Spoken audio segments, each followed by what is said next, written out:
ఓం సాయిరామ్. ఇవాళ షిరిడి పాదయాత్ర.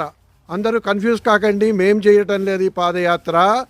శ్రీ రామారావు గారు, వారి ధర్మపత్ని నాగవేణి గారు, ఇంకా బృందం ఉన్నారు. వారు ఏ బాబు జరుగునన్నా ఒక్కసారి అతను కూడా రావాలి.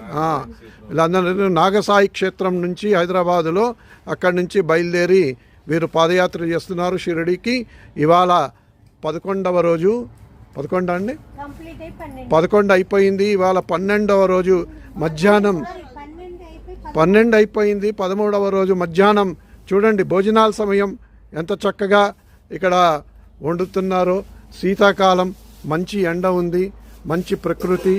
తుల్జాపూర్ నుంచి సుమారు 7-8 కిలోమీటర్ల అవతల మనకి నిసర్గ్ ఫ్యామిలీ గార్డెన్ రెస్టారెంట్ అని వారు ఇక్కడ వంట చేసుకోవడానికి సదుపాయాన్ని కలగజేశారు.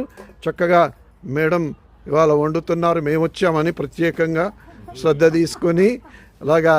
అలాగే ఈ రథసారుడు ఉన్నాడు ఇక్కడ, కారు డ్రైవర్ గాను, అలాగే వంట కూడా చేస్తాడు. ఏంటి నాన్న నీ పేరు? మధు. ఆ రోజు శ్రీకృష్ణుడు అర్జునుడు రథాన్ని ఎలాగ తోలాడో అలాగే ఈయన ఇది హెల్ప్ చేస్తున్నాడు ఈ కార్ని డ్రైవ్ చేస్తూ. అలాగే వంట కూడా చేస్తున్నాడు. అలాగే రామారావు గారికి సహకరిస్తూ ఇంకా ఆయనతో పాటు నడుస్తున్నారు, అడుగులేస్తున్నారు. సార్ మీ పేరేంటి? అరుణ్ గారు కూడా చక్కగా సాయి భక్తులు వీళ్ళంతా నడుస్తున్నారు. హనుమంతుడి లెక్క ఆయన కూడా ఉండి, అలాగే ఈవిడ నళిని గారు కూడా ఇవాళ వీరితో పాటు వస్తున్నారు. సేవా కార్యక్రమాలు చేస్తున్నారు, చక్కగా వంట చేసి పెడుతున్నారు వీరందరికీ. మధ్యలో వీళ్ళైతే అడుగులేస్తున్నారు. ఇలాగా చక్కగా సాగుతోంది పాదయాత్ర.